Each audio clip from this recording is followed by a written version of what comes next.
This is Daily Armenia, CivilNet's daily news digest. Here are today's top stories from Armenia, Nagorno-Karabakh, and the region.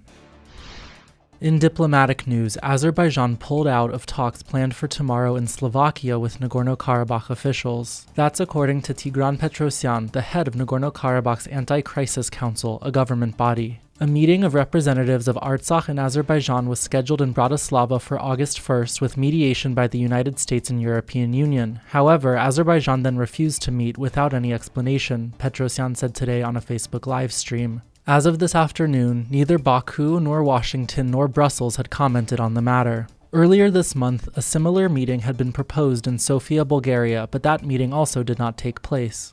Meanwhile, Russia is working to organize its own meeting between officials from Stepanakert and Baku, Petrosyan said. Those talks would apparently take place in Azerbaijan. Senior Nagorno-Karabakh officials have repeatedly rejected that prospect, arguing any direct talks should be held in a third country. Since the 2020 war, Washington and Brussels have together supported one track of Armenia-Azerbaijan peace talks, while Russia has overseen a separate track. Neither has made any discernible progress toward a deal.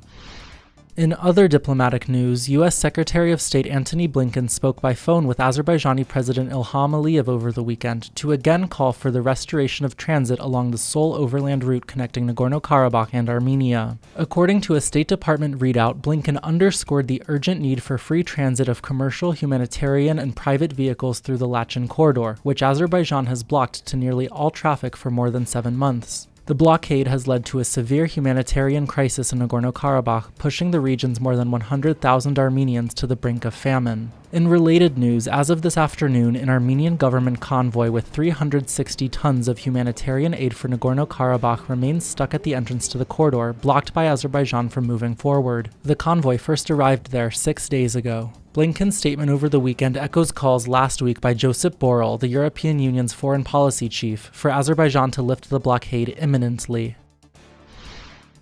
As of this afternoon, the seriously ill Nagorno-Karabakh resident detained by Azerbaijani border guards during a medical evacuation over the weekend remains in custody. We have no news except that he is in Baku. How is his health condition? What is his condition now? Is he alive or not? We have no news, his daughter told Radio Azatutun today. 68-year-old Vagif Khachatryan was detained Saturday as he passed through Azerbaijan's checkpoint on the Lachin corridor during a medical evacuation facilitated by the International Committee of the Red Cross. He was scheduled to undergo heart surgery in Yerevan. In a statement, Azerbaijan's Prosecutor General's office called Khachatryan an internationally wanted fugitive and charged him with massacring and deporting Azerbaijani civilians during the First Nagorno-Karabakh War in the early 1990s. Khachatryan's relatives and senior Nagorno-Karabakh officials quickly dismissed those allegations as baseless. Meanwhile, Armenia's Human Rights Defender's Office said its staff could not find Khachatryan on any international wanted lists. The Red Cross said yesterday its representatives in Baku have visited Khachatryan in detention and called for all concerned decision-makers to respect our strictly humanitarian mission.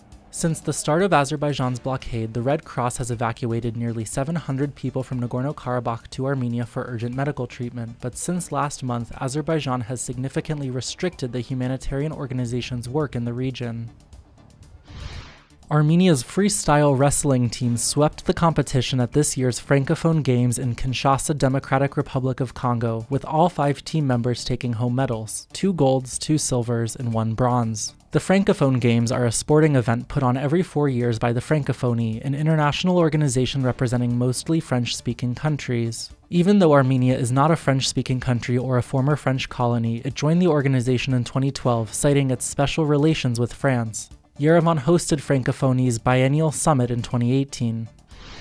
And finally, the CivilNet number of the day is 2.3 billion. That's the amount of taxes paid in dollars by Armenia's 1,000 biggest companies in the first half of this year, according to new figures from the State Revenue Committee. For that story and more, you can check out the latest edition of CivilNet's weekly business digest, up now on our website and YouTube channel.